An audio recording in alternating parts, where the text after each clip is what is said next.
你发现了吗？当我们跨过50岁、60岁的门槛，告别这个话题，已经悄悄来到了我们的生活周遭，但我们却依然害怕去谈论它。看着镜子里逐渐苍老的容颜，或在病床前目睹亲友离去，一种说不上来的恐惧总会突然揪住我们的心。我们总是用逃避来假装时间还有很多，或者用昂贵的保健品去对抗衰老。但这种对未知的恐惧不仅无法阻止无常的到来，反而剥夺了我们当下平静过日子的能力。今天我们要一起直面并打破人类最深沉的恐惧。我将用最温润的语言告诉你，为什么生命的终点绝对不是失去，而只是一次平静的换车。看完这些内容，你将学会如何优雅地卸下操心与计较，不再恐惧身体的衰老与生命的告别，真正找回那份久违的轻盈且从容的内心平静。你还会收获3个今天就能立刻执行的微小练习，帮助你彻底安顿焦躁的心，用前所未有的沉明与优雅过好未来的每一天。要打破这份恐惧，我们首先要看清生命的本质。其实，生命就像是一场一早就注定无法携带行李的旅行。在踏上这趟旅程之初，规则就已经写得很明白。沿途的风景你要怎么探索，全凭你自己的心意。但请务必牢记一件事，无论你在这趟旅程中拥有了什么，积累了多少，到了终点离境的那一刻，一件都带不走。然而，在这趟名为人生的旅途里，我们却看尽了不同的众生相。第一种人，明知行李带不走，却在沿途拼命囤积，将名利财富死死塞进行囊。看看周遭，你是否常看到许多长辈的屋子里堆满永远用不上的杂物？那些舍不得丢的旧衣物，或是冰箱里塞得透不出冷气的隔夜菜，他们总以为以后会用到。但这表面的节俭，在佛法看来，正是内心极度缺乏安全感的投射，是对物质深深的执念。除了杂物，还有一种隐形的行李，叫过去的辉煌。许多人退休后交出名片，便仿佛失去重力。他们执着于过去的头衔，无法接受自己变成排队买菜、医院挂号的普通老人。如果不能在活着的时候慢慢卸下这些虚幻的社会标签，那么当生命谢幕时，那种被强行剥夺的痛苦将会成倍的放大。比这更沉重的是心里的牵挂与计较。到了50、60岁，人操心儿女婚姻、孙子成绩，晚辈稍不顺己意就彻夜焦虑，或是对多年前亲友间的闲言碎语、利益计较耿耿怀怀，想起来便无名火起。这些永远填不满的操心与计较，就是我们不顾一切塞进行李箱的东西。直到临走交出票根的那一刻，他们才惊慌失措。这些都带不走吗？那该留给谁？在生命的最后一刻，心中只剩下对未知的焦虑，以及万般带不走的深深悔恨。第二种人，看似聪明，他们明知道行李带不走，于是选择在旅途中极度挥霍。他们奉行世俗所谓死时归零的态度，随意消耗，及时行乐。他们觉得只要不留下任何东西，把拥有的一切花光，总之开心过就好。离世的时候，他们或许可以自豪地说一句，我什么都体验过了。但这份豁达的背后，却往往藏着对生命本质的逃避与空虚。但还有第三种人，在这场旅行中，他们不执着于打包带不走的行李，也不沉溺于短暂的感官狂欢。他们一边走，一边平静地向内关照。我为什么会来到这场旅行？这趟旅程背后的意义是什么？我有没有更重要的功课需要完成？他们不被沿途的喧嚣迷惑，而是用一辈子的时间去修行，去解开生命的考题。你呢？在人生的这趟单程旅行里，你又是哪一种人？现代人总对死亡避而不谈，似乎轻轻念出这个字，厄运就会悄然降临。我们为何如此恐惧？无论为了解真相前装作轻松，还是走向极端将其浪漫化，拨开这些伪装，大多数人内心的恐惧都源于一个根本误解，以为死亡毫无意义，代表着绝对的失去与虚无。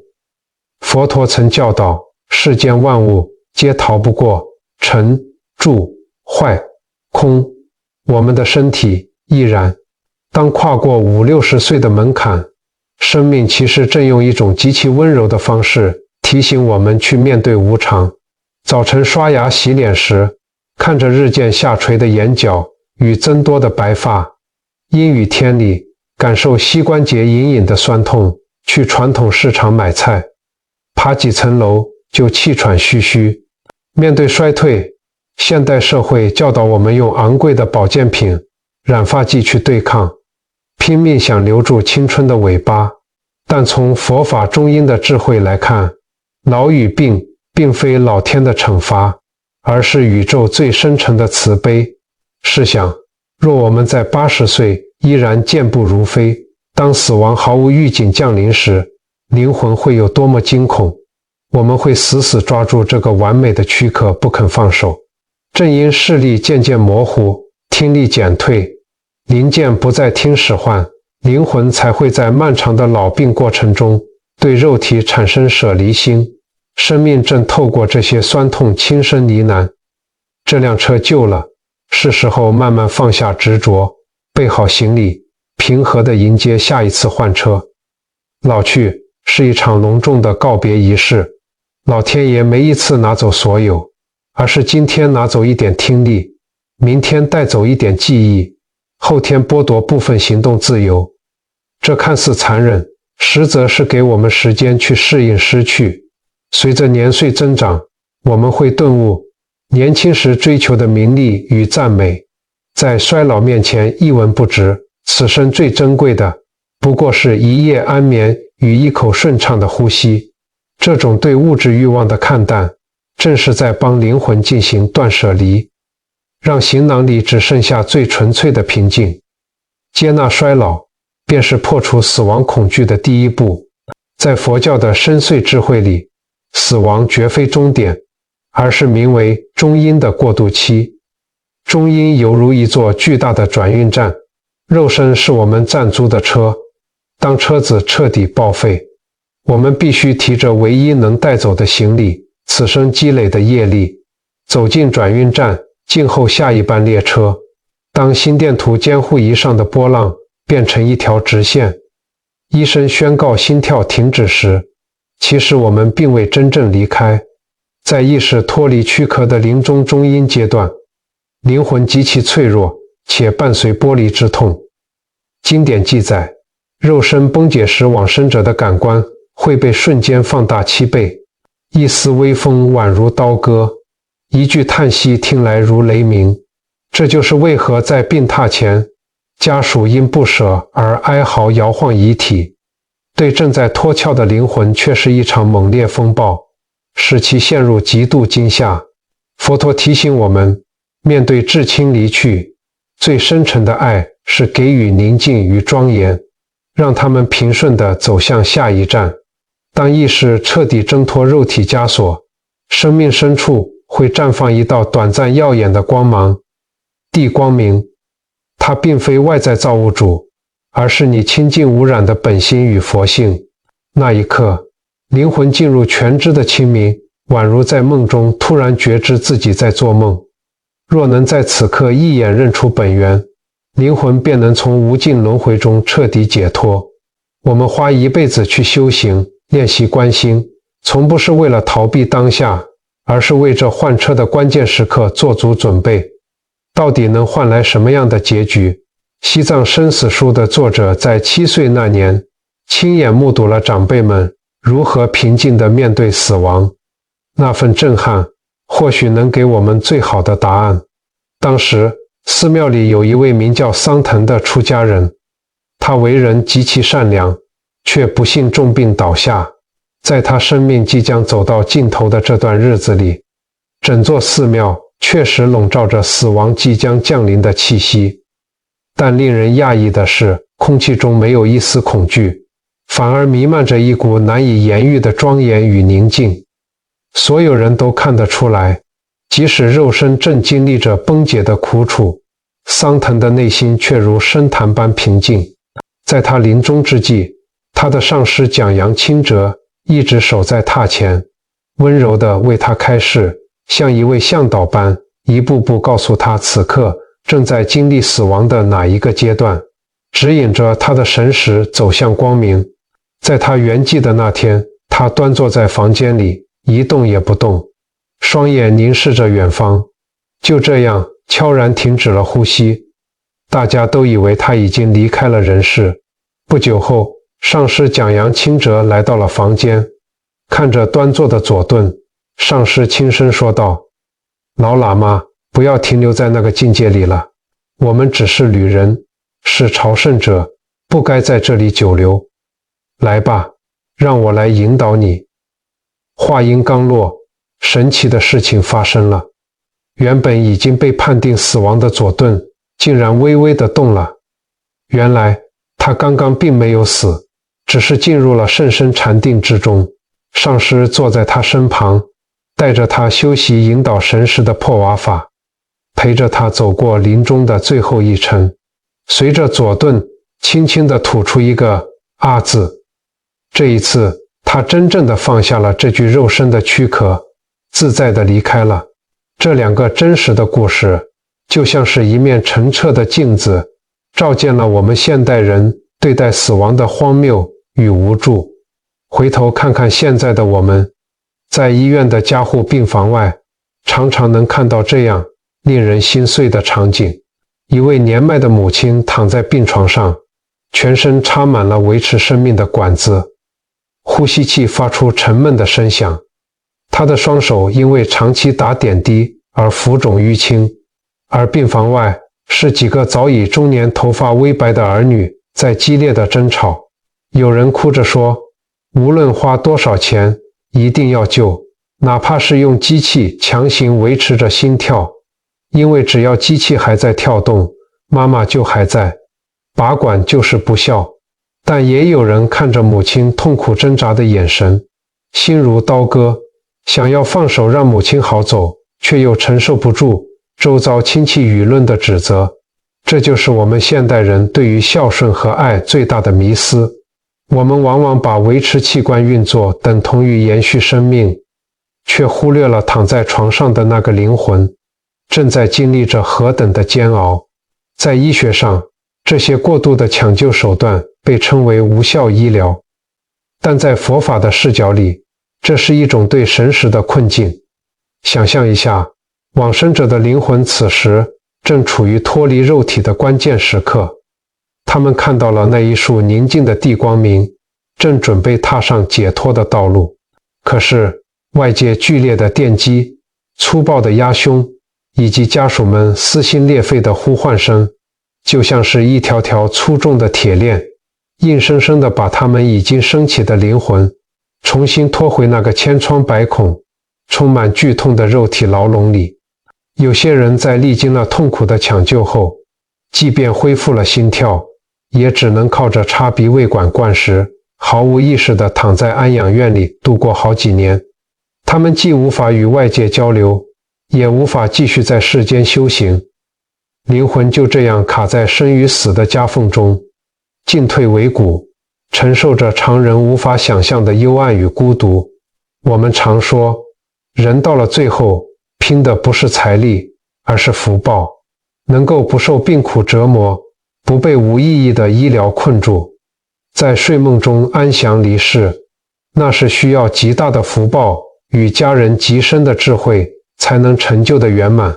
佛家常说善终是五福之首，真正的善终不是在冰冷的机器包围下被强行留在这个世间受苦，而是在生命油尽灯枯之时，能够得到家人的理解与祝福，心无挂碍地离开。真正的爱与大孝，不是用尽一切医疗手段去拽住那个已经走向终点的肉身，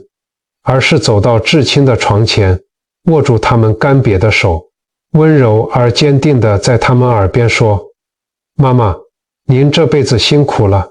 您的责任都已经圆满完成了，孩子们都会把自己照顾好，您不用再操心挂念，请您跟着光走，安心地前往下一个更美好的地方。这种放手的慈悲，能瞬间卸下往生者灵魂上最沉重的枷锁。原来，死亡的姿态就是我们活着时的缩影。那些预知时至、从容赴死的修行者，并不是拥有什么超能力，他们只是在活着的每一天里，都清楚地知道自己是个旅人。他们不贪恋沿途的风景，也不执着于带不走的行李。当换车的时刻到来，他们只需轻轻拍去身上的尘土，优雅地走向下一段旅程。如果在死亡面前的从容需要一辈子的修行，那么面对生生世世结下的恩怨与纠葛，我们又该如何平静以待？其实，面对生死的从容与恩怨的化解，古人早就为我们做过最好的示范。历史上有一位名叫安世高的高僧，用他跨越两世的追寻，为我们展现了什么是真正的放下与和解。安世高原本身份显赫，他是西域安息国的太子。然而，他看透了世事的无常与权力的虚妄，毅然将王位让给了叔叔，选择出家为僧。他精进修行，具备了极高的修为，甚至能清晰地看见自己的前世今生。有一天，他平静地把身边的弟子召集起来，温和地说道：我必须去一趟广州，那里有一笔我宿世欠下的业债等着我去偿还。安世高只身来到了当时的广州街头，人来人往中，他迎面遇上了一个素不相识的少年。那个少年一看到安世高，眼中突然燃起一股莫名的怒火，心中涌现出无法控制的强烈杀意。少年不由分说地拔出刀，狠狠地刺向了安世高。街头顿时陷入一片混乱与惊恐。然而，倒在血泊中的安世高脸上没有一丝惊讶，也没有一毫恐惧。在生命的最后一刻，他看着那个因愤怒而颤抖的少年，嘴角竟然泛起了一抹释然的微笑，从容地闭上了双眼。故事并没有在这里结束，安世高的神识再次转世。几十年后，他又成为了一名德高望重的修行者。凭借着宿世的记忆，他再次踏上了广州的土地，去寻找当年那个刺杀他的少年。时光荏苒，当年的莽撞少年，如今已是个满头白发、垂垂老矣的老人。当老人看到这位似曾相识的高僧找上门来，过往的罪恶感瞬间将他淹没。他以为这是冤亲债主跨越几十年来寻仇了，吓得浑身发抖。但安世高并没有责备他，只是用极其温柔、充满悲悯的眼神看着他，轻声说道：你不用害怕，我不是来报仇的。过去世我曾经欠了你一条命，所以上一世我特地来还给你了。我们之间所有的恩怨，所有的亏欠，在上一世那一刀之后已经彻底清零了。老人听完呆立在原地，随后老泪纵横。他纠结了一生的罪恶感、恐惧与自我折磨，在这几句温柔的话语中瞬间冰释。他跪倒在地，深深忏悔，最终选择皈依了佛门，求得了内心的平静。而安世高只是轻轻地转过身，淡淡地说：现在我还要赶去会稽，去还我的下一笔债。这是何等震撼人心的慈悲！听完安世高的故事，也许你会觉得拿刀刺杀的情节离我们平淡的日常生活太遥远，但其实那些深深折磨我们的冤亲债主，往往不是拿着刀的陌生人，而是与我们朝夕相处、有着血缘羁绊的身边人。在我们的生活周遭，有太多这样解不开的结，比如有的大伯与亲弟弟，因为几十年前父母留下的一栋旧房子、一小块土地的分配问题，在心里结下了深深的怨恨。原本血浓于水的亲兄弟，从此形同陌路，甚至在市场里迎面撞见，都要刻意绕道而行，连父母的忌日都不愿再聚首。又比如，有的婆媳之间，只因为坐月子期间一句无心的话语，或者教养孙子时一个不同的观念，就在心里建起了一道高高的冰墙。几十年下来，同一屋檐下的空气永远是凝结的，每一顿年夜饭都吃得如坐针毡。有一位50多岁的大姐，她的丈夫在外面有了新欢，决绝地离开了家，甚至卷走了家里仅有的积蓄。这位大姐陷入了极度的绝望与愤怒中，她每天都在咒骂前夫，甚至想过要采取极端的手段与对方同归于尽。她的身心都被这股怨恨摧毁了，罹患了严重的忧郁症。直到有一天，她听到了一位法师的开示，法师告诉她，你之所以这么痛苦，是因为你觉得他欠了你，但如果你换个角度想，也许是你前世欠了他一笔巨款，还欠了他一段情。现在钱被拿走了，情也断了，代表你的债已经彻底还清了，你自由了，你再也不用被这段恶缘捆绑了。法师的话犹如醍醐灌顶，那位大姐突然就释怀了，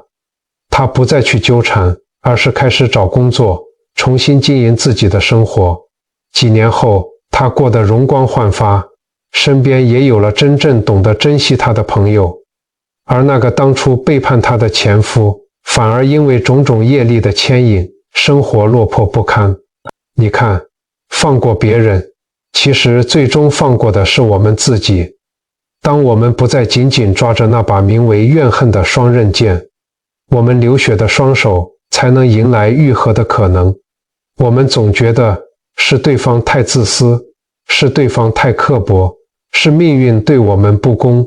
让我们摊上了这样的亲属。我们在心里无数次地重温那些被伤害的画面，在街坊邻居面前诉说自己的委屈，但我们没有意识到，这份怨恨就像是每天给自己灌下一杯毒药，却指望对方会痛苦死去。用安世高跨越生死的眼光来看，这世间哪里有无缘无故的恨？那个在分配家产时多占了你一点便宜的兄弟，那个总是对你百般挑剔的亲戚，那个卷款逃跑的伴侣，他们或许正是你前几世欠下的一笔情感债，一笔财务债。今生你们以家人的身份重逢，就是为了在这个最难逃避的修道场里完成这道名为宽恕的考题。当我们固执地认为自己是受害者，咬牙切齿地想要讨回公道时，我们不仅没有解决这笔债务，反而又在这个因果的账本上添上了一笔新的怨恨。这笔账就会像滚雪球一样，跟着我们的神识滚入下一个轮回，生生世世纠缠不休。安世高的微笑教导了我们一种极其高贵的智慧，那就是认账。当我们不再向外指责，而是向内低头，在心里默默对着那个伤害我们的人说，虽然我不知道过去是我欠了你什么，但今生你带给我的这些委屈与失去，我全部欢喜承受，就当是我在还清过去欠你的行礼。从今以后，我们互不相欠。当你真正在心底升起这个念头的瞬间，你会发现，压在胸口几十年的那块大石头突然就粉碎了。你不再需要去改变对方，也不需要等待一句永远等不到的道歉，你自己就握着解开这个死结的钥匙。当我们明白了因果的真实面貌，就会发现，原来生命中所有的狂风暴雨，最终的归宿都是为了让我们学会平静地说出一句：这笔账我们两清了。如果你觉得这些跨越生死的恩怨太不可思议，甚至怀疑这些看不见的灵魂行李是否真的存在，或许有些习惯了严谨逻辑训练、坚信唯物主义的朋友，内心依然会升起一丝疑虑。在我们这个由物质与科学主宰的世界里，多数人只相信眼见为凭。我们总觉得那些无法被仪器测量、无法被科学公式验证的因果轮回，不过是古人为了寻求心理安慰而编造出来的神话。我们傲慢地认为，人死如灯灭，一切终将归于一片虚无。但是，当人类的理性与智慧走到极致时，看到的风景真的是如此吗？我们可以来看看历史上最讲究理性的一位哲人。明代有一位绝顶聪明的大哲学家，名叫王阳明。他创立了心学，是历史上公认将人类智慧与理性推向顶峰的伟大思想家。然而，就连这样一位绝顶理性的学者，也在生命的长河中看见了自己灵魂的来处。有一年，王阳明来到江苏镇江的金山寺游览。当他踏入古刹的那一刻，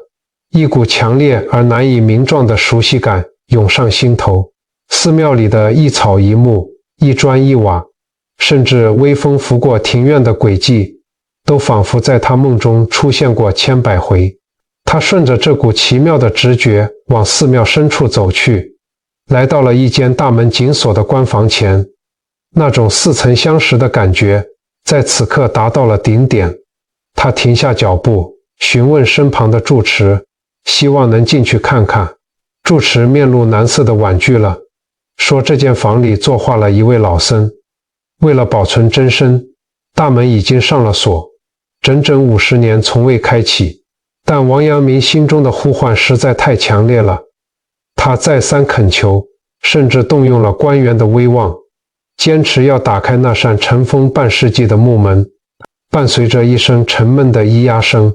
门锁落地，阳光穿透飞舞的尘埃，照亮了昏暗的房间。房间的正中央端坐着一尊圆寂多年的老僧肉身。当王阳明走近，看清老僧面容的那一瞬间，他仿佛被一道闪电击中，整个人愣在了原地。那位老僧的眉眼轮廓竟然与自己长得一模一样。他抬起头，看见斑驳的墙上留着老僧生前用斑驳笔墨写下的一首淡的语，上面赫然写着：50年后王阳明，开门犹是闭门人。50年前，那位在这里闭上双眼，将房门深锁的老僧，就是如今站在门外推开这扇门的王阳明。前世今生，在这一刻完成了一场不可思议的对视。连历史上最聪明、最理性的伟人都深信并臣服于这生死轮回的洪流中。这不禁让人深思，我们今生与谁相遇，我们与生俱来的才华、脾气，甚至是那些莫名其妙的执念与恐惧，真的是毫无来由的吗？其实没有什么是无缘无故的。我们今生所有的遇见都是久别重逢，我们身上所有的特质都是灵魂行李箱里早已装好的印记。说到这里，我们不得不提到佛教中一个非常核心也非常迷人的概念——阿赖耶识。听起来很深奥，但我们可以把它理解为我们灵魂深处的一个超级云端硬盘，或者是一个深不见底的种子库。从我们拥有生命的第一天起，甚至在我们经历过的无数个前世里，我们起过的每一个念头，说过的每一句话，做过的一件事，无论大小，无论善恶，都不会凭空消失。它们都会化作一颗极其微小的种子，被悄悄存进这个名为阿赖耶识的仓库里。这就完美地解释了为什么我们到了40-50岁之后，会越来越相信命运这2个字。你有没有发现，当我们去到社区大学上课，或者在公园里参加晨运，面对一群素昧平生的同龄人，我们往往会对某个人产生一见如故的亲切感，仿佛认识了很久，什么心里话都想跟他说，而对另一个人，明明他什么都没做，你却打从心底觉得排斥，连看都不想多看一眼。这不是什么莫名的直觉，而是因为你们在过去的时空里早已经种下了善缘或恶缘的种子。当你们在今生再次相遇，那个气场一碰触，阿赖耶识里的种子瞬间就发芽了。喜欢是因为曾经互相善待，讨厌是因为曾经彼此伤害。不仅是人际关系，我们后半生的面相与气质，也是这个种子库外显的结果。古人常说相由心生，人在30岁以前的容貌是父母给的，但到了50岁、60岁以后的面相却是自己修来的。如果你在前半生里心里总是装满了抱怨、嫉妒、算计与不甘心，你其实就是一直在给阿赖耶识里那些恶的种子浇水，日积月累，这些戾气就会刻在你的眉间，变成化不开的川字纹，让你的面容变得尖锐而充满苦相，让人不自觉地想要远离。相反地，如果你在岁月的流逝中学会了宽容、放开与慈悲，哪怕生活给了你挫折，你依然选择用善意去回应，选择去帮助身边那些比你更艰难的人，那么你就是在不断地滋养那些善的种子。这些积攒下来的温暖，最终会从你的眼底流露出来，让你的面庞变得犹如菩萨般柔和、慈祥，甚至阿赖耶识里的种子还会决定我们在临终那一刻到底会看到什么样的景象。佛教里讲业力牵引，当生命走到尽头，我们五官的感知全部关闭，大脑停止运作，唯独阿赖耶识会带着所有的种子脱离肉身。那时候，我们这辈子最强烈的执念、最常做的事情，就会化作临终时的幻象。一个一生都在杀生卖肉的人，临终时可能会看到刀山血海而惊恐大叫，而一个大半辈子都在诵经念佛、广结善缘的长者，临终时看到的往往是满室的异香、柔和的光芒，甚至是他所信仰的佛菩萨亲自来迎接。这也就是为什么弘一大师在临终前能够从容地写下悲心交集4个字，因为他的阿赖耶识里早就已经清理掉了所有世俗的杂草，只剩下对众生深深的悲悯，以及即将前往亲近佛国与真理融为一体的喜悦。这种生死无惧的底气，绝对不是靠临阵磨枪就能得来的，它是将修行融入到几十年如一日的喝茶、吃饭、待人接物之中，一点一滴累积起来的灵魂资本。原来根本没有什么冥冥中注定要折磨我们的老天爷，我们今生所有的遭遇，我们此刻内心的狂风暴雨或是风平浪静，都是我们自己在阿赖耶识里一笔一画写下的剧本。当我们看透了这一层因果的运作，理性的尽头就不再是冰冷的唯物计算，而是一种深深的自我觉察。我们不再急着去改变外界的环境，也不再执着于去改造身边的伴侣和孩子，而是将全部的注意力收回到自己的起心动念上。因为我们清楚地知道，现在种下的每一个善念，不仅是在安顿当下的自己，更是在为我们灵魂下一次的旅行提前准备一份最轻盈、最美好的行李。真正的理性从来不是盲目的否定未知，而是在浩瀚的生命奥秘面前保持一份谦卑与敬畏。当我们愿意放下那份傲慢，不再把死亡当作绝对的虚无，我们的人生才会从短暂的焦虑中解脱，赢得更广阔的平静。既然我们明白了生命的本相是一场带不走任何行李的旅行，既然我们知道了所有的相遇与别离不过是因果轨迹里的换乘与重逢，故事听完了，因果的真相我们也看清了，那么回到我们充满柴米油盐的当下，面对每一天的平凡生活，我们究竟该如何安顿这颗容易焦躁的心呢？佛法在世间，不离世间觉，修行从来都不是要我们躲进深山老林，而是在日常的柴米油盐中练习向死而生。这里有3个微小却充满力量的练习，从今天开始，你随时都能为自己的灵魂做一次温柔的梳理。第一个练习是睡前3分钟的归零观想。每天晚上，当你躺在床上准备入睡时，请轻轻闭上眼睛，想象自己正站在人生的月台上，把今天所有的行李都卸下。无论今天你经历了多少掌声，赚了多少钱，还是遭遇了多少委屈与争执，都在心里默默对自己说，今天的一切我都交还给天地了。